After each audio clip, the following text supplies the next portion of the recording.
Now, the U.S. economy grew at a slightly faster pace than expected in the first 3 months of this year. The U.S. Commerce Department says the economy expanded at a rate of 1.9%. That's 1/10 of a point better than the original estimate.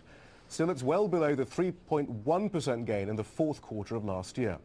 That revised number comes as the U.S. president invited congressional leaders to meet at the White House. He's trying to restart talks over raising the country's debt ceiling.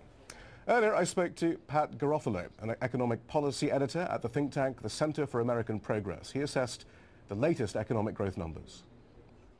They revised it upward very slightly, 0.1%, but it's still nowhere near high enough to create the kind of economic growth and the kind of job growth that the country needs. We're needing 200,000 plus jobs a month just to keep up with the new people entering the labor force. So sub 2% growth is just, it's nothing. It's nowhere near good enough. So then, is this connected then to this concept of the debt ceiling, these arguments that are currently underway in the US? Because I mean, there are some who say you might have to spend a bit more money to create jobs, but is potentially the GDP figures connected to that discussion?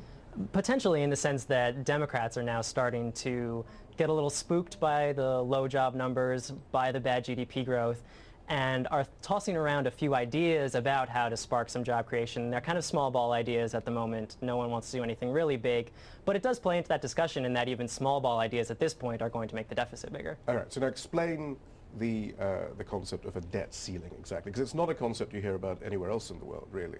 For a very good reason. The debt ceiling is the legal limit that the United States is allowed to borrow. It periodically needs to be raised because after a while you bump up against that legal limit.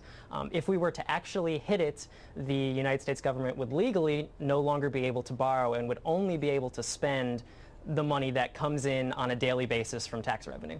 And is it likely then, as both Republicans and Democrats have difficulty with their negotiations, that default will actually occur? I don't think so yet. You might want to talk to me in about a month to see where we are. I don't think anyone really wants to see what a default would look like. It could mean a number of terrible consequences. At the very least, because the Treasury Secretary only has the money that's coming in on that day from tax revenue, he has to start not paying somebody.